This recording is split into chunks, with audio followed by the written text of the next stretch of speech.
ஒரு மாவட்ட ஆட்சியர் என்கிற அளவில் ஒன்று ரெண்டு நிகழ்வுகளை நான் சுட்டிக்காட்டுவது பொருத்தமானது என்று கருதுகிறேன். நான் நாமக்கல் மாவட்ட ஆட்சியராக பணியாற்றிய காலத்தில் 2010ஆம் ஆண்டு செப்டம்பர் 5 அங்கே ராசிபுரத்திற்கு அருகே இருக்கக்கூடிய ஒரு கல்வியியல் கல்லூரியில் என்னை பேச அழைக்கிறார்கள்.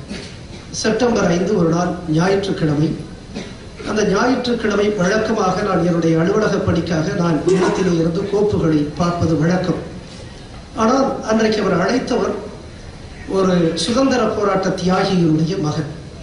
இந்திய தேசிய ராணுவம், வங்கத்தினுடைய சிங்கம் என்ற வரலாற்றால் வரையப்படுகின்ற நேதாஜியினுடைய இந்திய தேசிய ராணுவத்தில் பணியாற்றியவருடைய மகன் என்கின்ற காரணத்தினால் ஒரு சுதந்திர போராட்ட வீரரை கௌரவிக்க வேண்டும் என்கிற அளவில் நான் ஞாயிற்றுக்கிழமை அவருடைய கல்வியியல் கல்லூரிக்கு பேச செல்கிறேன். நாமக்கல்லில் இருந்து ராசிபுரம் நோக்கி என்னுடைய வாகனத்திலே செல்லுகிறேன். வாகனத்திலே செல்லுகிற பொழுது அந்த தேசிய நெடுஞ்சாலையில் நான் சென்று கொண்டிருக்கின்ற பொழுது எனக்கு முன்பாக 2 இளைஞர்கள் இருசக்கர வாகனத்தில் அந்த நெடுஞ்சாலையிலே பயணிக்கிறார்கள். அவர்கள் பயணிக்கிற பொழுது நேராக செல்லாமல் இப்படியாக மாறி மாறி சாலையினுடைய இருபுறமுமே அவர்கள் பயணித்து செல்கிறார்கள். எனக்கு என்னவென்ற ஆச்சரியம், என்ன ஒருவேளை அவர்கள் நாமக்கல்லில் இருந்து புறப்பட்ட பொழுது டாஸ்மாக் கடைக்கு சென்று குடித்து விட்டு வந்திருக்கிறார்களா என்று நான் எண்ணுகிறேன். உடனடியாக என்னுடைய ஓட்டுநருக்கு உத்தரவிடுகிறேன், இந்த வாகனத்தை முன்பாக சென்று வேகமாக சென்று நிறுத்துங்கள் என்று சொல்கிறேன். வாகனம் இருசக்கர வாகனம் நிறுத்தப்பட்டது. நிறுத்தப்பட்டு இவர்கள் மது அருந்துவிட்டு ஓட்டுகிறார்களா, உரிமம் பெற்றிருக்கிறார்களா என்று சோதிக்க சொன்னேன். சோதித்தார்கள். அவர்களிடத்திலே உரிமமும் இல்லை, மாறாக அவர்கள் மது அருந்துவிட்டு ஓட்டுகிறார். உடனடியாக வட்டார போக்குவரத்து அலுவலருக்கு நான் உத்தரவிட்டு இந்த வாகனத்தை கைப்பற்றவும் குற்றவியல் நடவடிக்கை எடுக்கவும் உத்தரவிட்டேன். உத்தரவிட்டு கொஞ்ச நேரத்தில் நான் வாகனத்திலிருந்து இறங்கவில்லை. இந்த 2 இளைஞர்கள் என்னிடத்திலே வந்து கெஞ்சுகிறார்கள், ஐயா விட்டு விடுகிறது கெஞ்சுகிறார்கள். இல்லை, நீங்கள் குடித்து விட்டு வாகன உரிமம் இல்லாமல் ஓட்டுநர் உரிமம் இல்லாமல் ஓட்டுகிறீர்கள், குடித்து விட்டு ஓட்டுகிறீர்கள், உங்களுக்கு ஆபத்து ஏற்படுத்துவது மட்டுமல்ல எதிரே வரக்கூடியவர்களுக்கும் ஆபத்தை ஏற்படுத்துகிறீர்கள், உங்களை விடக்கூடாது என்று கடுமையாக கடிந்து கொண்டு நான் என்னுடைய வாகனத்தை எடுக்க சொன்னேன். அப்பொழுது அந்த 2 இளைஞர்களில் ஒரு இளைஞர் என்ன செய்தார் தெரியுமா? ஐயா விட்டு விடுங்கள் என்று சொன்னவர் கொஞ்ச நேரத்தில் தன்னுடைய பையிலே, சட்டை பையிலே இருந்த ஒரு 100 ரூபாயை எடுத்து என்னிடத்திலே கொடுத்து, ஐயா எப்படியாவது விட்டு விடுங்கள். எனக்கு ஆச்சரியம். இந்தியாவினுடைய முதல் IAS அதிகாரி தன்னுடைய சொத்து கணக்கை காண்பித்தவர் என்று ஆனந்த விகடனிலே டாப் 10 மனிதர்களிலே 2009 என்னை தேர்ந்தெடுத்திருக்கிறார்கள். நேர்மைக்காக என்னுடைய 21 ஆண்டு கால பணிக்காலத்தில் 19 முறை நான் மாற்றப்பட்டிருக்கிறேன். அப்படிப்பட்ட என்னிடத்திலேயே 100 ரூபாயை கொடுத்து, லஞ்சமாக கொடுத்து, எப்படியாவது காப்பாற்றுங்கள் என்று சொல்லுகிறார். நொந்து போயிட்டேன். அப்பதான் பார்த்தேன், தமிழர் என் தேசத்து மனிதரிடத்திலே குடித்திருந்த பொழுது கூட ஒரு தெளிவு இருக்கிறது. லஞ்சம் கொடுத்தால் கலெக்டரிடத்திலே கூட தப்பு செய்துவிட்டு தப்பித்துக் கொள்ளலாம் என்கின்ற தெளிவு என் தமிழருக்கு இருக்கிறது என்று அப்பொழுதுதான். இந்த அளவிற்கு இந்த நேர்மைக்கு புறம்பான சிந்தனைகள் என்னுடைய சமூகத்தில் இன்றைக்கு நிரம்பி இருக்கின்ற காரணத்தினால்தான் என் சமூகம் இந்த தமிழ்நிலத்தை தாண்டி வெளியேயும் அது சொல்லனா துயரத்திற்கு உள்ளாக்கப்படுகிற பொழுது நான் உதவி செய்வதற்கு கூட இயலாத நிலையில் நான் இருந்திருக்கிறேன். எனவே நேர்மை மிகுந்த ஒரு சமூகத்தை உருவாக்குவதற்கு நீங்கள் எல்லோரும் எத்தரிக்க வேண்டும், உதவ வேண்டும் என்று இந்த நல்ல தருணத்திலே கேட்டுக்கொள்கிறேன். எந்த சூழலிலும் நாம் நம்முடைய அடையாளத்தை இழந்துவிடக்கூடாது. எந்த ஜீவனுள்ள உயிர் துடிப்புள்ள எந்த மனிதனும் எந்த சமூகமும் தன்னுடைய மாண்புமிகு அடையாளத்தை ஒருபோதும் இழக்காது.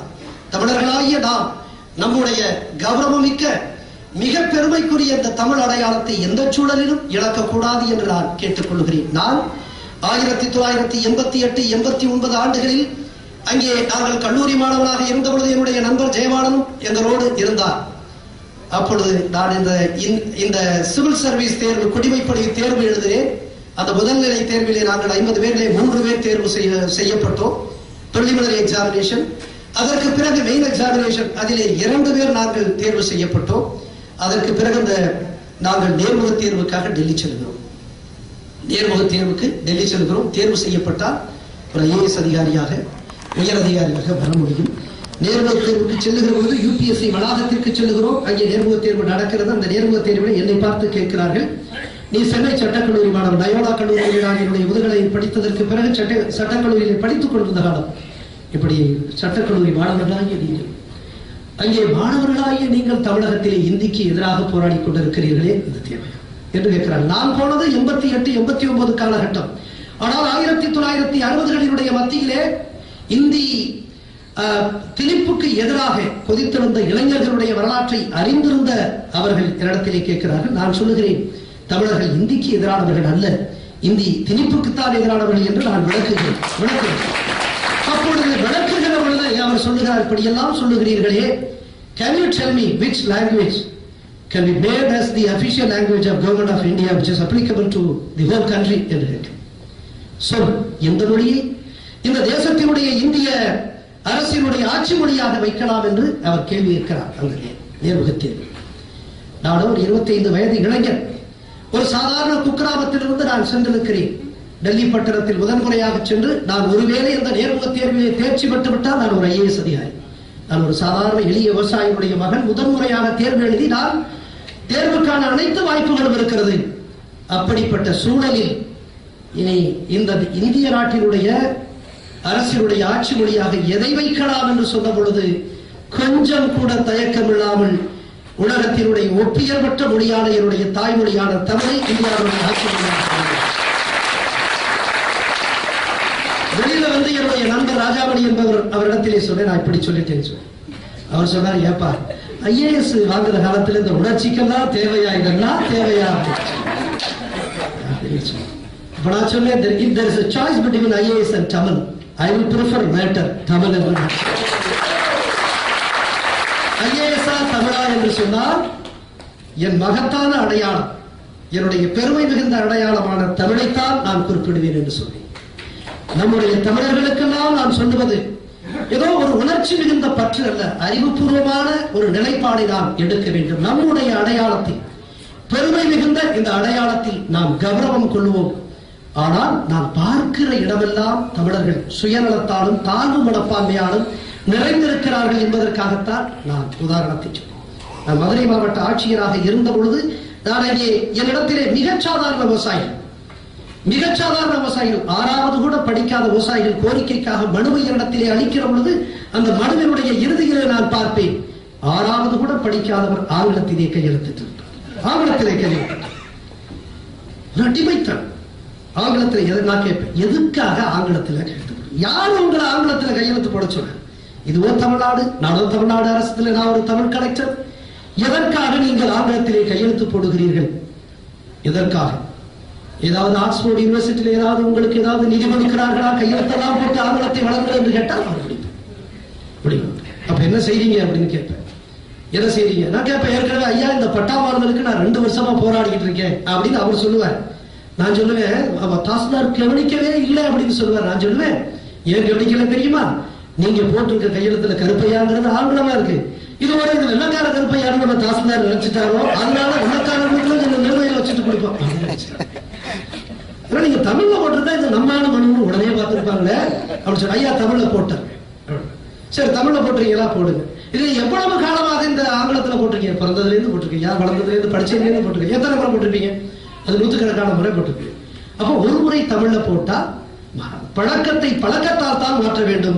எனவே உங்களுடைய ஆங்கில கையெழுத்தை, எதுகாரம் போட்டு வந்த ஆங்கில கையெழுத்தை நீங்கள் மாற்ற வேண்டும் என்றால் ஒரு கையெழுத்தால் மாற்ற முடியாது. குறைந்தபட்சம் இங்கே உட்காருங்கள், ஒரு 100 கையெழுத்தாவது தமிழ்ல 100 எழுத்து போடுவார். பட்டாமரம் செய்ய எடுப்பல அவர் 2 வருஷமா அலைஞ்சிட்டு இருக்காரு. நான் உத்தரவு கொடுத்துட்டு அவர் தமிழக எழுத்து போட்டா உடனே பட்டாமரம் கொடுக்கிறேன்னு சொல்லி தமிழக எழுத்து போட்டு கொடுத்தாரு. நான் உத்தரவு போட்டு பட்டாமரம் உடனே கொடுக்கப்பட்ட 2 வருஷம் அலைஞ்சுகிட்டு இருந்த அந்த மனிதர் தமிழில் கையெழுத்து போட்ட காரணத்தினால் உடனே கிடைக்கிறது. இதுல என்ன விஷயம் என்னன்னா, இந்த செய்தி அடுத்த நாள் மாவட்ட ஆட்சித்தலைவர் ஆங்கிலத்திலே கையெழுத்து போட சொல்லி வற்புறுத்தல் உத்தரவு என்று செய்தித்தாளிலே பத்திரிகை. உடனே இன்னொரு கிருஷ்ணகிரி மாவட்டத்திலிருந்து ஒருவர் எனக்கு எழுதுகிறார், எந்த மொழியில் கையெழுத்து இடுவது என்பது எங்களுடைய தனிப்பட்ட சுதந்திரம், அதிலே தயவு செய்து குறுக்கிடாதீர்கள் என்று அவர் வைக்கிறது. சுதந்திரத்தை விரும்புகின்ற இந்தியன் அப்படி என்று ஒரு கடிதம் எனக்கு எழுதியிருந்தார். ஆங்கிலத்திலே கையெழுத்து போடுவது என்பது என்னுடைய சுதந்திரம் என்று சொன்னார். என்னுடைய நேர்முக உதவியாளர் என்னிடத்திலே கொண்டு வருகிறார். நான் சொன்னேன், கடிதம் நன்றாக இருக்கிறது, இந்த இந்திய குடிமகனுடைய சுதந்திரத்தை பாராட்டுவோம், ஆனால் ஒரு வரி குறிப்பிட்டு எழுதுங்கள், ஒரு வரி குறிப்பிட்டு எழுதுங்கள் என்று சொன்னேன். நான் சொன்னேன், சுதந்திரத்தை பற்றி பேசுவதற்கு ஆங்கில அடிமைகளுக்கு தகுதி இல்லை என்று திருப்பி எழுதுங்கள் என்று.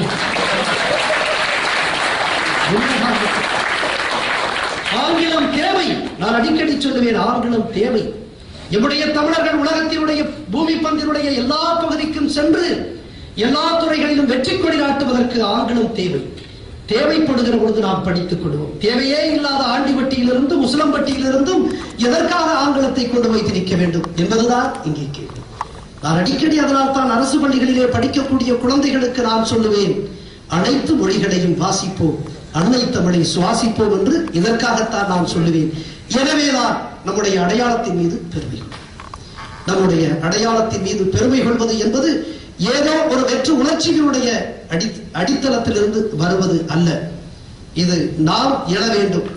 உலகத்தின் பூமி பந்தில் இருக்கக்கூடிய பல இனங்களுக்கு இணையாக, ஏன் அதற்கு மேலாக நாம் எழ வேண்டும் என்று சொன்னால் அதற்கு அடிப்படை சுயமரியாதை, தன்மானம். அப்படிப்பட்ட சுயமரியாதையும் தன்மானமும் நேர்மையும் மிகுந்த ஒரு சமூகத்தை நாம் உருவாக்க வேண்டும். நம் அடையாளங்களில் மிகுந்த கவனமும் கொண்டவர்களாக இருக்க வேண்டும். நான் எண்ணி பார்க்கிறேன், நம்முடைய சமூகம் எப்படிப்பட்ட சமூகமாக இருந்தது. 2 நிமிஷத்துல முடிச்சுக்கிறேன். நேற்று இந்த ஒரு பிரச்சனை இருந்துச்சு, 2 நிமிஷத்துல நான் முடிச்சுக்கிறேன். நம்முடைய சமூகம் ஒரு ஆங்கில பத்திரிகை, இதே மண்ணிலே ஒரு ஆங்கில பத்திரிகை 2000 ஆண்டு தொடங்கப்பட்ட பொழுது அது உலகத்தை பற்றி எழுதுகிறது. 1000 ஆண்டுகளில், கிபி 1000 ஆண்டுகளில் இந்த பூமி பந்து எப்படி இருந்தது என்று எழுதுகிறது. அப்படி எழுதிய பொழுது கிபி 1000 அது வரிசைப்படுத்துகிறது. 7 வலிமை மிகுந்த உலக சாம்ராஜ்யங்களை அது வலிமைப்படுத்துகிறது. அப்படி வலிமைப்படுத்துகிற பொழுது ஒரு சாம்ராஜ்யம், இந்திய துணைக்கண்டத்தில் மிகப்பெரிய வலிமை வாய்ந்த ஒரு சாம்ராஜ்யம் இருந்தது. பூமி பந்திலே இருந்த 7 சாம்ராஜ்யங்களில் இந்திய துணைக்கண்டத்திலே வலிமை வாய்ந்த ஒரு சாம்ராஜ்யமாக விளங்கியது எது தெரியுமா? நம்முடைய தமிழ் பேரரசான சோழ பேரரசு. அந்த மிக வலிமை வாய்ந்த சாம்ராஜ்யம். மிகப்பெரிய பிரெஞ்சு மன்னன் வாட்டர்லூ போரிலே தோல்வி அடைந்ததற்கு அதற்கு முன்னாக இங்கிலாந்து படைகளிடத்திலே தோல்வி அடைந்ததற்கு காரணம் அது மட்டுமல்ல, the sun never sets on British Empire என்று சொல்லக்கூடிய சூரியன் அஸ்தமிக்காத ஆங்கில சாம்ராஜ்யத்தை உருவாக்குவதற்கு காரணமாக அமைந்தது இங்கிலாந்தினுடைய கடற்படை. ஆனால் 1000 ஆண்டுகளுக்கு முன்பாக என்னுடைய பாட்டன் ராஜேந்திர சோழன் அவன் வங்கக்கடலை அவன் தன்னுடைய சோழ ஏரியாக கருதியது மட்டுமல்ல, தென்கிழக்கு ஆசிய நாடுகள் அத்தனையும் வென்று வந்தான் என்பதுதான் வரலாறு. எனவே நமக்கு ஆற்றல் இருக்கிறது, நமக்கு ஆற்றல் இருக்கிறது. நீ எங்கு வேண்டுமானாலும் இருக்கலாம், எந்த இடத்தில் இருந்தாலும் உங்களுடைய ஆற்றலை உணர்ந்து உங்களுடைய அடையாளத்தை நாம் இழக்காமல் நாம் மேலே வருவோம். ஒரு புதிய ஒரு தமிழ் சமூகம் இப்படியாகத்தான் இருக்க வேண்டும். நேர்மையாக, உண்மையாக, நம்முடைய அடையாளத்தில் பற்று கொண்டவர்களாக நாம் வருவோம். நிச்சயமாக இன்றைக்கு அந்த நிலையில் ஒரு புள்ளியாக ஒரு புதிய தமிழ் சமூகத்தை நாம் உருவெடுக்க நினைப்போம். புள்ளியாக தொடங்குவதுதான் நிச்சயமாக புரட்சியாக வரும். தந்தை பெரியார் அவர் ஒருவரை தஞ்சையிலே பேசிக் கொண்டிருக்கிறார், ஒரு குக்கிராமத்திலே பேசிக் கொண்டிருக்கிற பொழுது அவருடைய பகுத்தறிவு இயக்கம் தொடங்கப்பட்ட காலம். அப்படி பேசிக் கொண்டிருக்கிற பொழுது அங்கே நூற்றுக்கணக்கானவர்கள் வந்திருக்கிறார். இறுதியாக கொஞ்சம் கொஞ்சமாக செல்லுகிறார்கள் ஆட்கள். கொஞ்சம் கொஞ்சமாக சென்ற பொழுது இறுதியாக ஒரு 5 பேர் இருக்கிறார்கள். பேசி முடிக்கின்ற பொழுது ஒரே ஒருவர் மட்டும் உட்கார்ந்து கொண்டிருக்கிறார். உன்னிப்பாக கவனிக்கிறார். தந்தை பெரியாருக்கு ஆச்சரியம். நூற்றுக்கணக்கானவர்கள் இருந்தார்கள். எல்லோரும் போய்விட்ட பொழுது இந்த மனிதன் தான் என்னுடைய பகுத்தறிவு கொள்கையில் அவ்வளவு ஆர்வமாக இருந்திருக்கிறானே என்று அப்படியே பார்த்து மேமிறந்து போய், எந்த ஊரப்பா, என்னுடைய பகுத்தறிவு கொள்கையில் அவ்வளவு ஆர்வமா என்று கேட்கிறார். இல்லை ஐயா, நான் தான் நீங்கள் பேசிக் கொண்டிருக்கக்கூடிய இந்த மைக் செட் போட வந்தவர்கள். தந்தை பெரியார் மிகப்பெரிய அளவிற்கு தமிழ் சமூகத்தின் மீது தாக்கத்தை ஏற்படுத்திய, பகுத்தறிவு புரட்சியை ஏற்படுத்திய அவருடைய புரட்சி கூட ஒரு புள்ளியாகத்தான் தொடங்கியது என்பதுதான். எனவே அன்பிற்குரிய நம்முடைய உறவுகளே, புதிய தமிழ் சமூகம் இப்படிப்பட்ட உண்மையான சமூகமாக, நேர்மையான சமூகமாக, தன்னுடைய அடையாளத்தை என்றும் இழக்காத சமூகமாக இருக்க வேண்டும். அப்படி இருந்தால்தான் நம்முடைய மக்கள் எந்த சமூகம் 21ஆம் நூற்றாண்டில் படாத ஒரு துன்பத்தை, ஒரு பேரழிவை நம்முடைய சமூகம் பட்டிருக்கிறது, சந்தித்திருக்கிறது. அத்தகைய நிலைகளெல்லாம் அவர்களையெல்லாம் நாம் பாதுகாக்க வேண்டிய ஒரு சூழலிலே இருக்கிறோம். அப்படிப்பட்ட நிலையில் புதிய தமிழ் சமூகம் நாம் உருவாக்குவோமானால் உலகத்தில் இருக்கக்கூடிய அத்தனை தமிழர்களுக்கும் அதுவே பாதுகாப்பு கேடயமாக இருக்கும். வாய்ப்புக்கு நன்றி.